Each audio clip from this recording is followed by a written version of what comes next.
Can be named the most prominent Ukrainian historian in the world. He visits our country for the first time, and I'm sure it won't be for the last time. Professor Plokhy, he is professor of Ukrainian history. Till recently, he has been the Harvard director of Ukrainian Research Institute, and only in late June he received an honorary degree from Oxford University. Professor Plokhy, we all are looking forward to hearing your message. Thank you.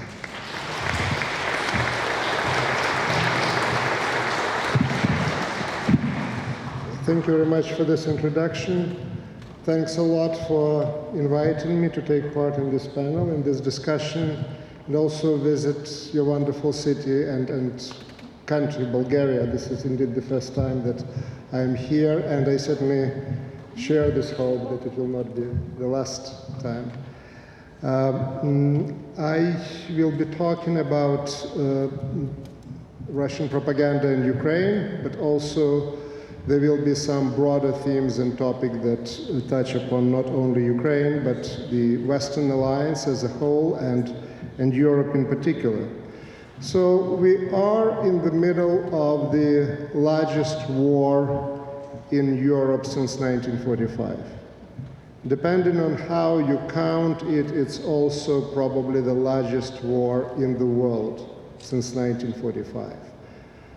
The sort of the equipment that is used, how long it is, the length of the front lines, all of that sets this war apart as a very important moment, potentially turning moment in the international history of the region, of Europe and the world. This war brought many new things that were not there in the wars of the past.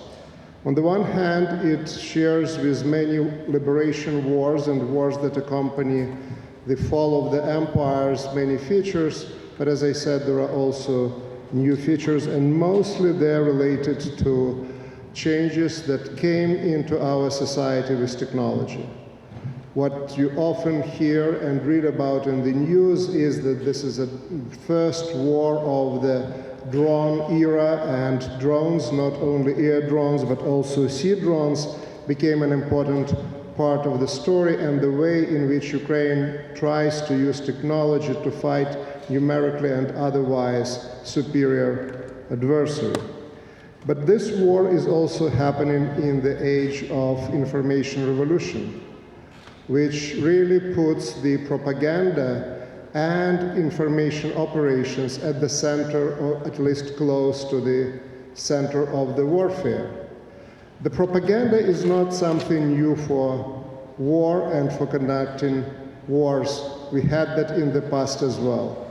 But what is happening today is that the development of social networks produced opportunities for promoting a particular views, conducting information operation on the level that didn't exist before. The term that exists to define this war in particular is a hybrid warfare, where there is a combination of military and non-military operations, and propaganda is at the very center of it. I will, in my remarks, I'll focus on the three key themes that exist in the Russian propaganda during the entirety of this war. The war didn't start in February of 2022. The war started in February, late February of 2014.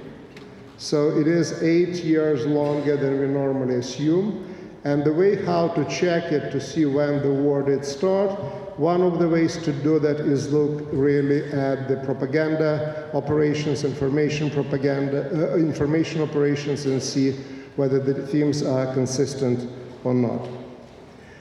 The three themes that I'm going to touch upon will be the theme where the history is used to deny the right for Ukrainian nation and Ukrainian state to exist, presenting them as illegitimate, something that was not supposed to be there, a mistake of history that has to be fixed.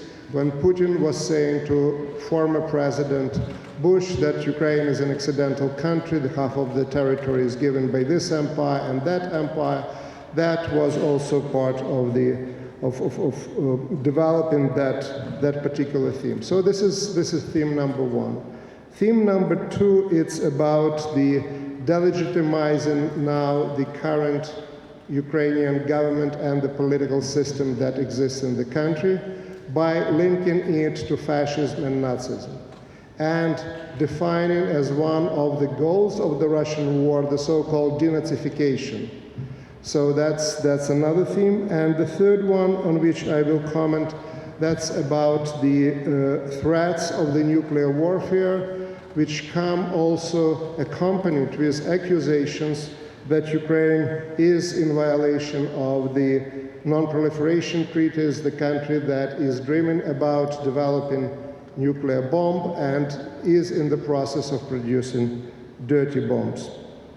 So let me start with the first theme of using history to deny the right of Ukrainian nation and Ukrainians as a state, as a nation to exist. This is a very important part of the ideology of the war that is deeply internalized by the key figure in all that story, President of Russia, Vladimir Putin. For those of you who maybe watched the interview conducted with Vladimir Putin by Tucker Carlson from the United States, where for the first 30 minutes there was a discussion of the Kievan Rus and 13th century and 14th century, it becomes clear to what degree history is, and particular vision of history, is the driving force of Putin's war and propaganda that accompanies it. At the core of that vision is the term that is used by Vladimir Putin in his essay on the historical unity of Russians and Ukrainians. Before the actual missiles hit Kiev in February of 2022, there was this ideological missile that was launched in the summer of 21, a few months before the all-out aggression, with the whole set of historical pseudo-arguments arguing that Ukrainians they don't have right to exist, but actually they don't exist. The key terms there are that Russians and Ukrainians are one and the same people. And what that really means is not that Russians are Ukrainians. What that means is that Ukrainians are Russians and they don't exist.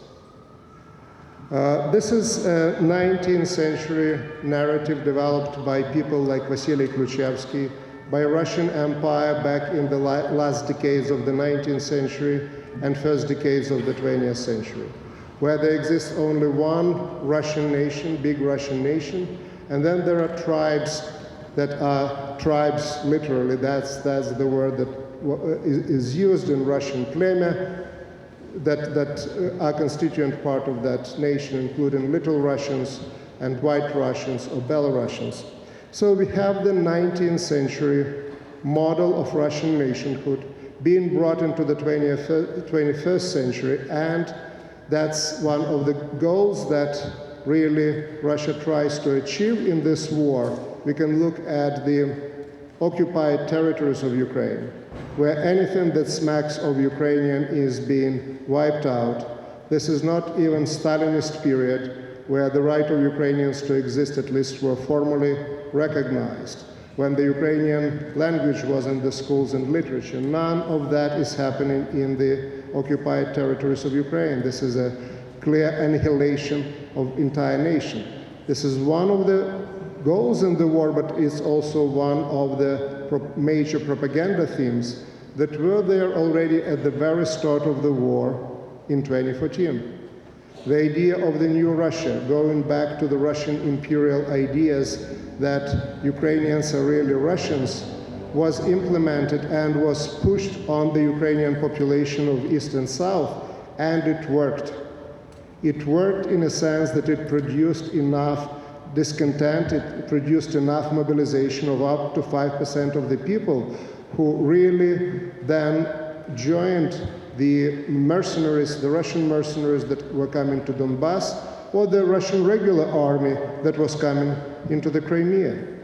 That was the goal, that was also the propaganda theme, and it worked in 2014. It didn't work in 2022 because Ukraine changed. And there is a hope there, in a sense, that you can fight even big propaganda machines and very sophisticated information operations if you mobilize, if you think also about the way how to deal with the enemy narratives, with the narratives that really unite you instead of dividing you.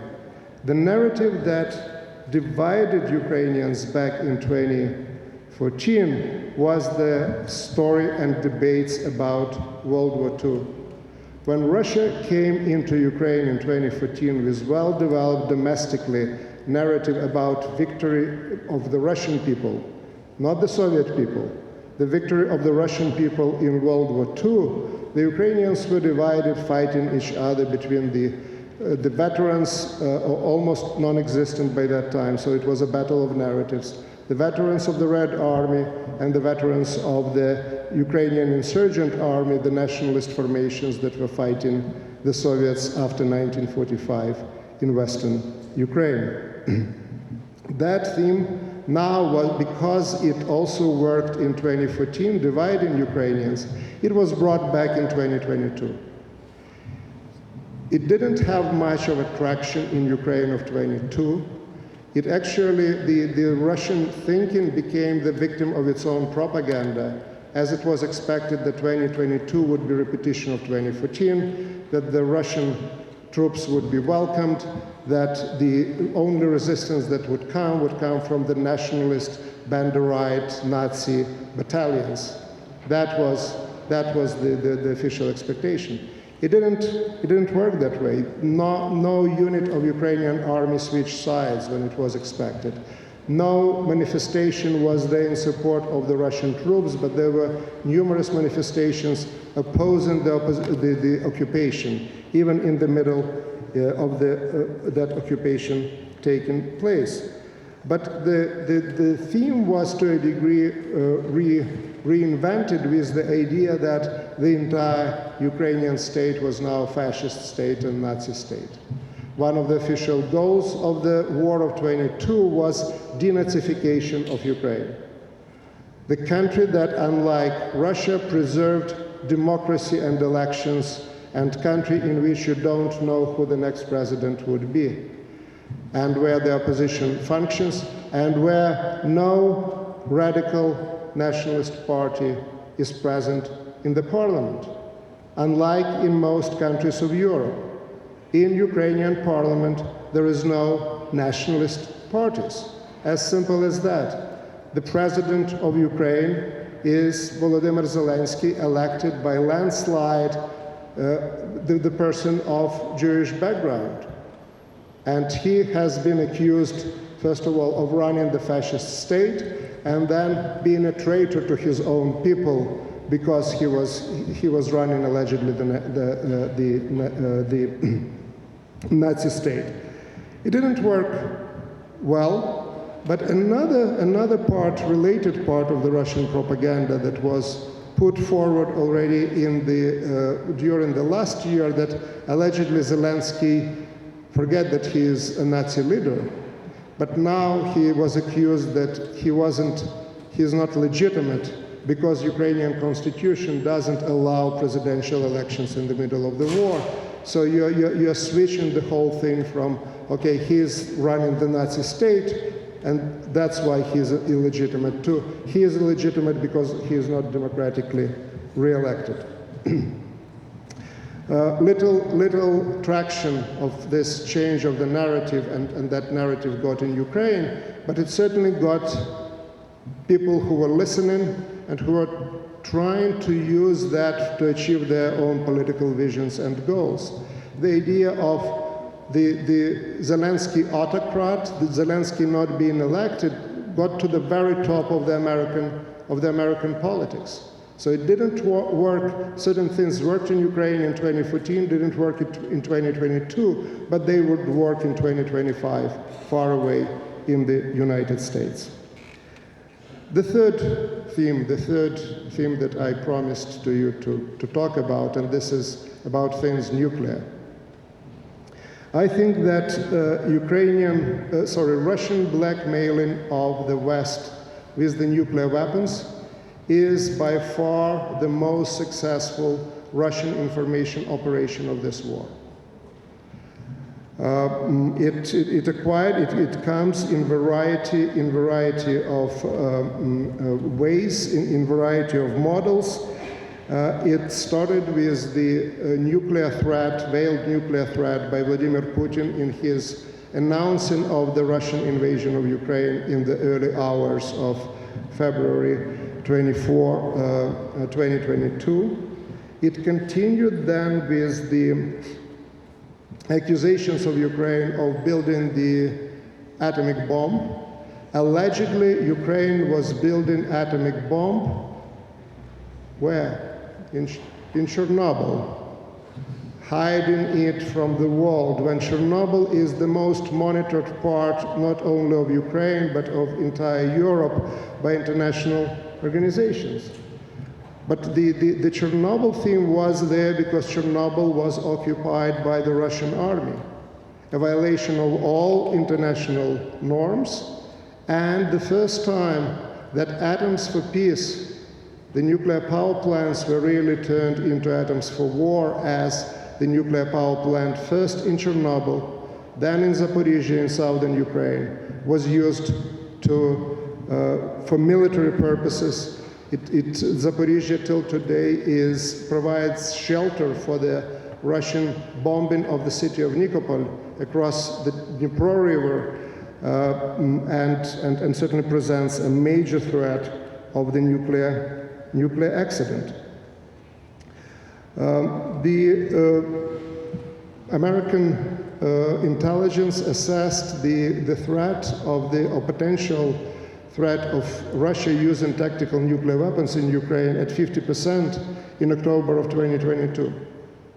That's when the Russian lines collapsed in Kharkiv region as the result of successful Ukrainian counteroffensive.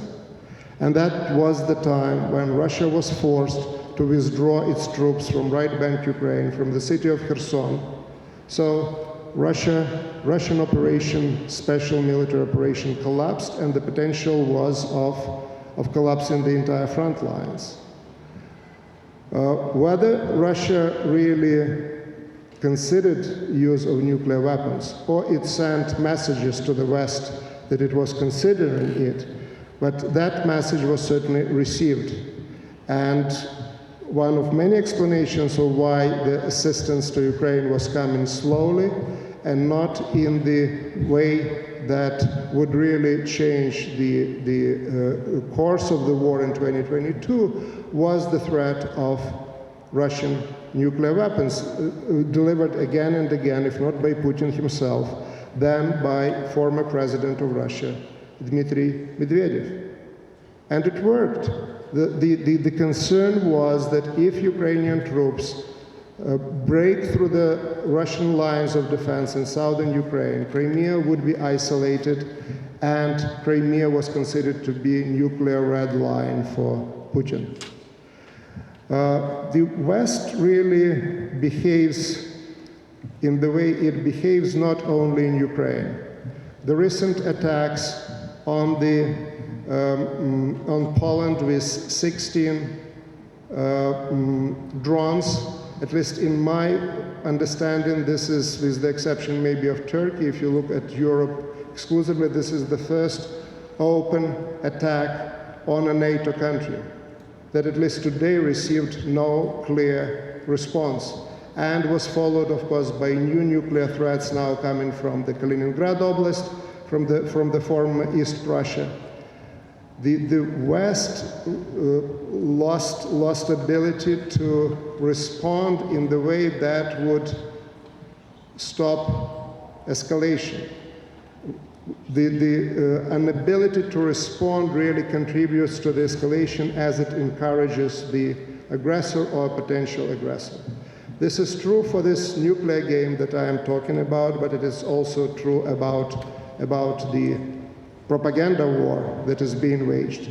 As was mentioned here, the United States is self-destroying itself in terms of its ability to really present some sort of defense line toward the propaganda that is coming from Russia.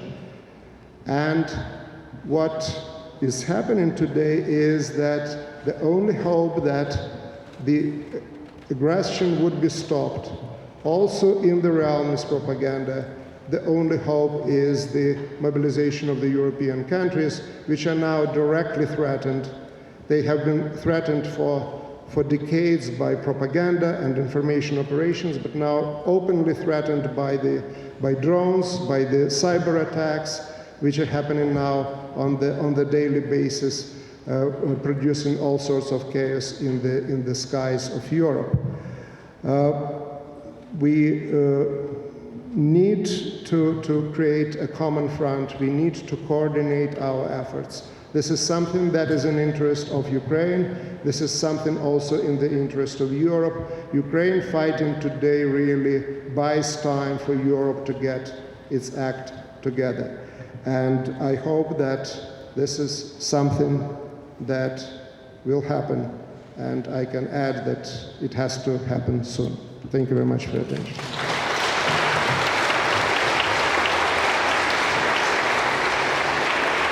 We continue digging into the past, and the floor is already into the hands of Professor Mark Kramer. Probably many of you would know him because he has come to Bulgaria quite often, including being visiting professor to the American University in Blagoevgrad and in Sofia University too. Professor Kramer, would you allow me just to add 2 or 3 personal strokes to your name so that this always moves the speaker closer to the audience. He is married to a Bulgarian lady, Serhii Plokhy. Sitting there.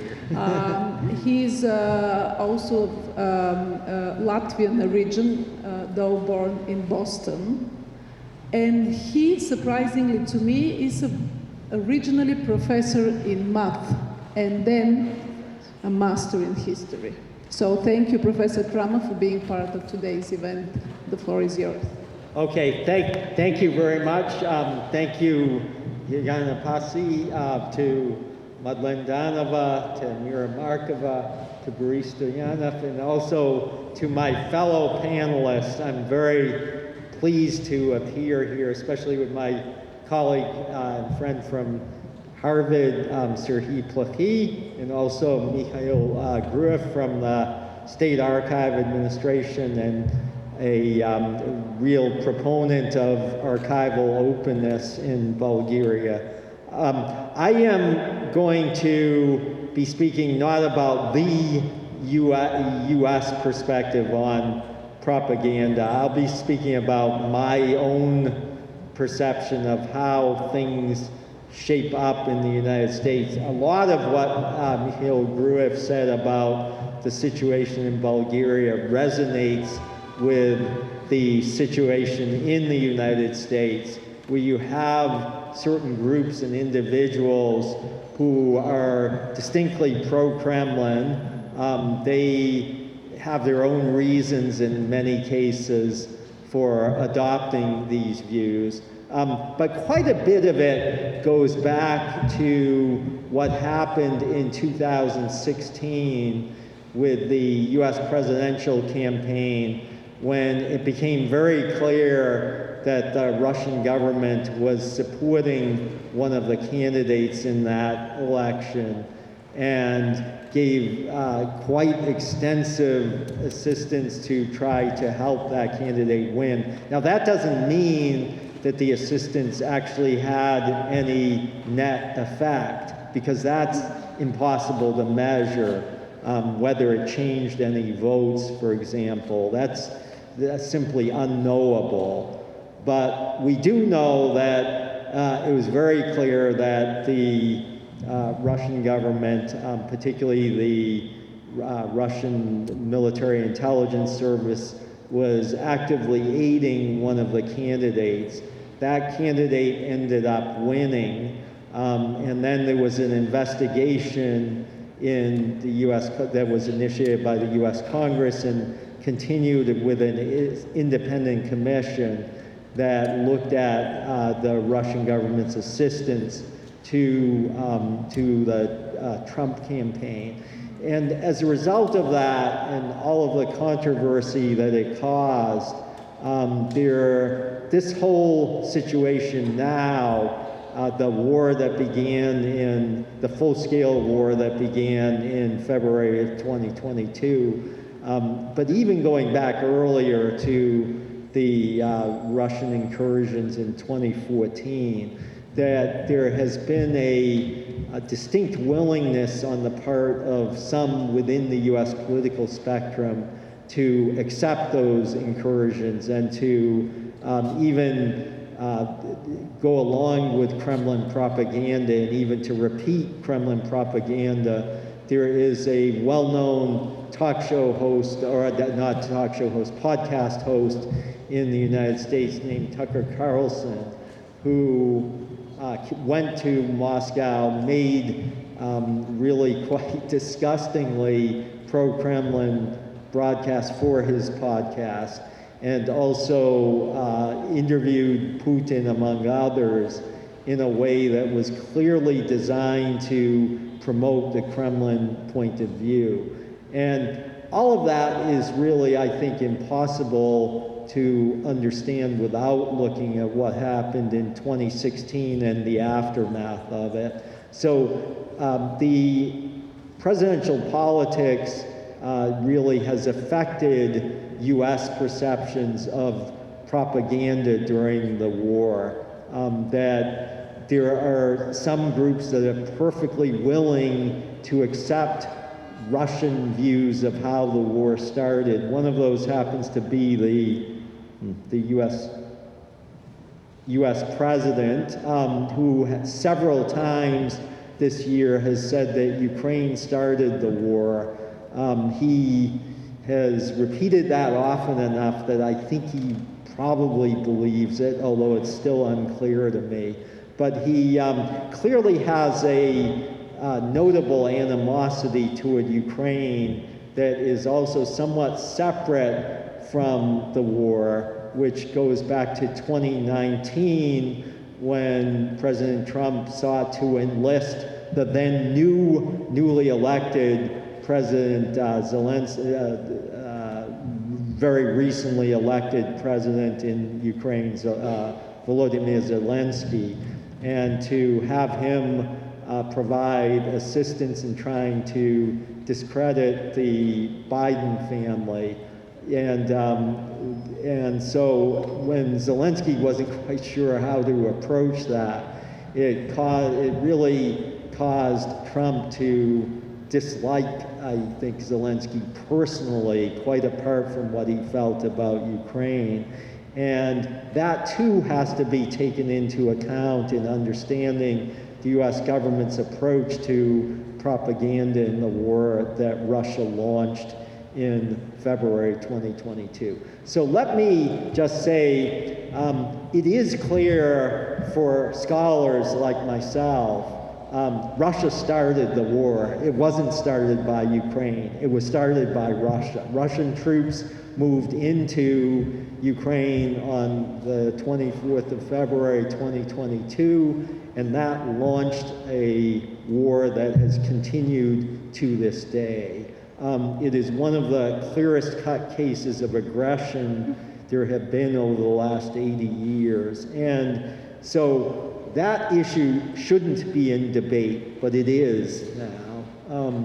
The U.S. and NATO efforts to counter Russian propaganda and disinformation in Russia's war against Ukraine for the first 3 years of the war were pretty consistently made vigorous efforts to counter and debunk Russian propaganda and disinformation regarding the invasion of Ukraine and other matters. There were numerous U.S. government bodies set up to do that. There were numerous U.S. officials who were designated to take that role.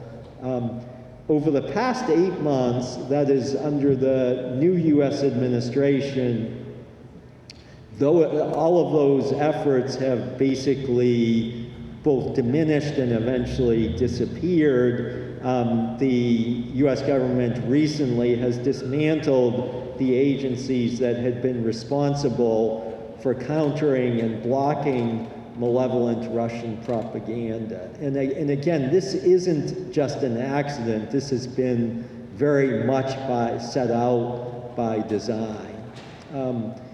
First of all, in mid-March of 2025, there were numerous agencies that were targeted for closure by an executive order issued by the president. These include well-known institutions here in Bulgaria that operated in Bulgaria, Radio Free Europe, which had broadcast to Bulgaria all during the Cold War. So Radio Free Europe was one of these agencies targeted for closure. Radio Liberty, Voice of America, which also broadcast here to Bulgaria. And all of these stations had been broadcasting extensively about the war, and particularly made efforts to counter Russian propaganda dealing with the war. These agencies early on in the current administration were targeted for closure. As well, in the U.S. Department of Justice, the U.S. Department of State, the U.S. Department of Homeland Security, units designed to counter Russian propaganda were closed or severely scaled back in the spring of 2025. It was a dramatic change from long-standing U.S. policy, that these units were set up about 30 or so years ago in most cases, and now they have suddenly been closed at the very time that they are needed to counter Russian propaganda about the war. I knew several of the people who worked in these counter propaganda agencies, and they were disheartened that their mission had suddenly been taken away. They felt that it was more important than ever. Most recently, in August of 2025, the U.S. Director of National Intelligence, Tulsi Gabbard, brought a permanent end to a little-known agency, but important one, called the Foreign Malign Influence Center. Until late 2024, it had been doing a first-rate job exposing and countering Russian propaganda and disinformation efforts. It was involved in indictments that were brought against pro-Kremlin NGOs in the United States that had been accepting funding from the Russian government. And there were indictments brought against them for having failed to register as foreign agents. That was last summer. And this body, because of congressional opposition in the aftermath of Donald Trump's election last November, that it forced the congressional opposition, forced this agency to be closed. And then in August, Tulsi Gabbard, the Director of National Intelligence, announced that it would be permanently closed, that it would not be brought back. So what we have seen then in the last 8 months, unfortunately, represents a real retreat from efforts to counter Russian propaganda. There have been, again, certain efforts that the current administration has made to try to improve relations with Russia, which again, is a worthwhile goal, but it clearly is being done at the expense of sacrificing relations with Ukraine and trying to acquiesce, not only acquiesce in Russian propaganda, but even promote it and to justify it. So I am quite disheartened myself as a US citizen in watching what has happened over the last 8 months. I do not belong to a political party. This is not a political message. It is one on someone who believes that foreign aggression should be punished, and that those who commit it should not be rewarded and allowed to get away with it.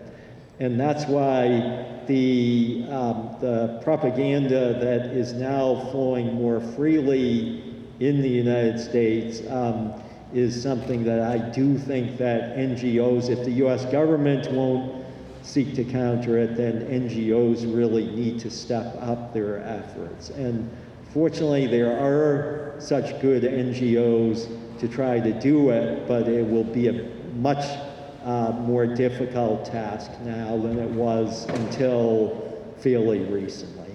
Thank you. So, Professor Plokhy, we invite you for concluding remarks.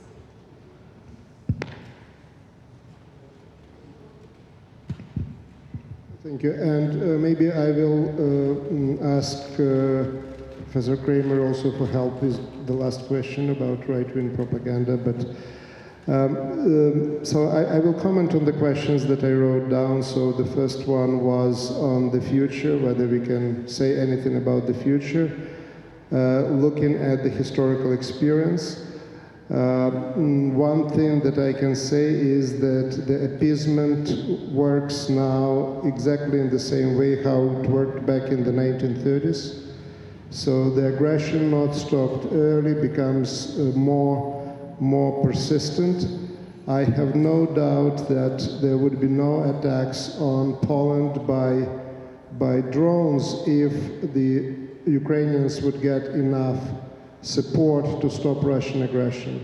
There would be no Russian aggression of 2022 if the response to the annexation of the Crimea would be at least half of what was to the aggression of 2022.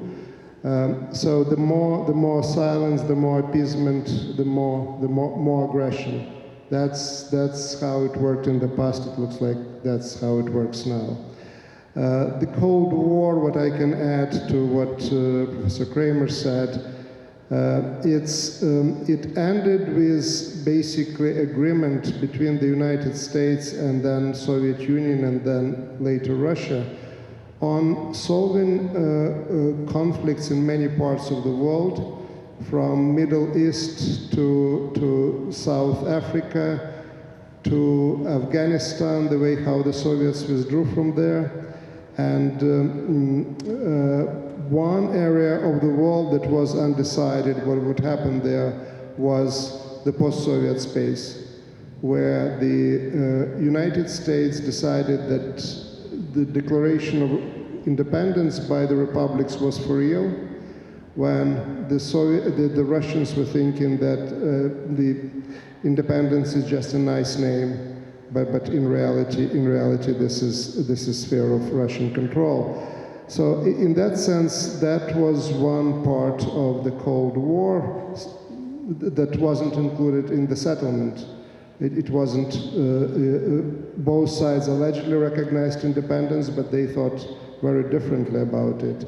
And whether it's an attempt to restore the lost empire, this is definitely an attempt to restore control of the former imperial space and its resources, to be able to compete with China and European Union. But in case of Ukraine, this is also an attempt to create a new Russian nation state by including territories where there would be, population would be Russified or treated as Russians.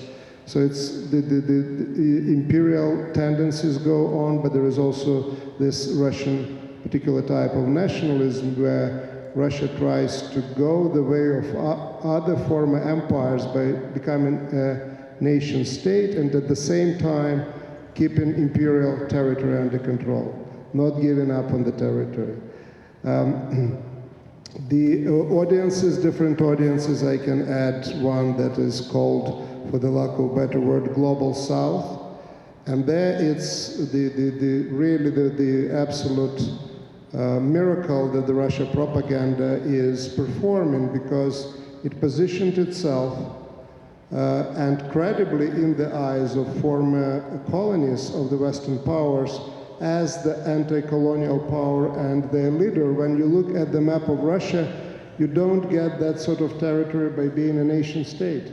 The country that wages imperial war tries to sell itself, and quite successfully, to the countries in the global south as anti-imperial force. The reason is, of course, that it is anti-Western force, and that's where the real common platform has been created. And the right wing in the United States, I don't know whether, Mark, would you agree to comment on that? Again, the odd thing about the situation now as compared to the situation during the Cold War is that the right wing in the United States was shrilly against the Soviet Union. There were anti-communist organizations set up, and the situation now is one that is driven by domestic politics, so that that you have the odd situation in which Russian Orthodox Church, which is one of the most servile arms of the Russian government, and has gone out of its way to support the war against Ukraine, has consecrated soldiers who've gone off and been killed there, and used various means of convincing them that they are doing a noble, blessed work. In the United States, there is this following for the Russian Orthodox Church, not because of religious reasons, but because that they are seen as supportive of the kinds of values that the far-right groups support. Now, almost all of that, though, is connected, as I mentioned before, to electoral politics, and especially what began with 2016, continued with 2020, and most recently took place in 2024. Perhaps, say, 10 years from now, after that era is over, perhaps a situation will return that is more normal, in which propaganda is assessed on its face value. But right now in the United States, far-right groups are assessing Russian propaganda through the prism of electoral politics.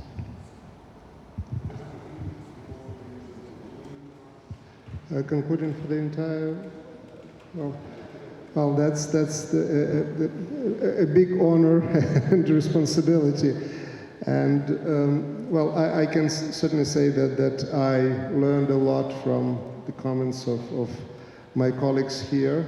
And the entire theme, frankly speaking, forced me to think about the war in the terms that I didn't think before. I didn't ask questions about propaganda in my book on the Russo-Ukrainian War, but it is extremely important part of the story, and the part of the story where we are all targets, but we are also where we all have agency. And my hope is that the discussions like that really turn us in a much more effective and much more informed citizens that are equipped to protect our values, because at the end of the day, what is under attack are our values and their commitment to them. So I certainly, that's the impact that discussion is having on me, and I hope that is also something that can be felt and accepted by audience and everyone here as well. So thank you once again for this opportunity.